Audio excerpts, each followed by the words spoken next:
दोस्तों दिवाली बस आने ही वाली है, लेकिन साथ ही हवा में फिर से पुराना सवाल तैरा है। क्या इस बार दिल्ली एनसीआर में पटाखे चलाने की इजाजत मिलेगी या फिर इस बार भी नो क्रैकर दिवाली मनानी पड़ेगी? दोस्तों अब इस पर सुप्रीम कोर्ट का बयान भी आ गया है। कोर्ट ने कहा है वी में लिफ्ट द बैन बट, यानी बैन हट भी सकता है लेकिन कुछ शर्तों के साथ। तो आज इस वीडियो में हम समझेंगे सुप्रीम कोर्ट ने ऐसा क्या कहा है, क्या ये छूट सच में मिलने वाली है और इससे आप और हम जैसे लोगों पर क्या असर पड़ेगा, जानते हैं इस वीडियो में। नमस्कार दोस्तों, मेरा नाम है अशोक कुमार और आप देख रहे हैं डिकोड विद आशु। दोस्तों अगर आप दिल्ली या एनसीआर में रहते हैं तो आपको पता होगा कि हर साल दिवाली के बाद हवा इतनी खराब हो जाती है, सड़कें धुंध से भर जाती है, सांस लेना मुश्किल हो जाता है और एयर क्वालिटी इंडेक्स यानी AQI सीधा सीवर पर पहुंच जाता है। तो दोस्तों इसी को देखते सुप्रीम कोर्ट ने सालों पहले कहा था पटाखे पूरी तरह नहीं लेकिन सिर्फ ग्रीन पटाखे ही चला जा सकते हैं। ऐसे पटाखे जिनमें कम प्रदूषण होता है और आवाज भी कम होती है।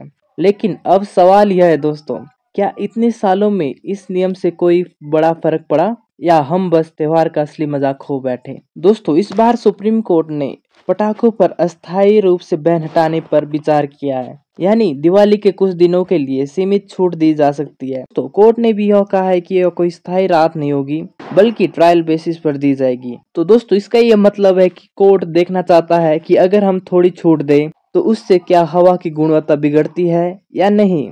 अगर स्थिति कंट्रोल में रही तो आगे के लिए भी पॉलिसी बनाई जा सकती है दोस्तों। लेकिन अगर फिर से प्रदूषण बढ़ा तो अगली बार दिवाली पर बैन और सख्त हो जाएगा। अब आते हैं सबसे अहम हिस्से पर, अगर छूट मिलती है तो किन नियमों के साथ मिलेगी दोस्तों। तो पहला नियम है सिर्फ ग्रीन पटाखे चलाने की इजाजत होगी, यानी ऐसे पटाखे जो कम धुआं और कम आवाज पैदा करें।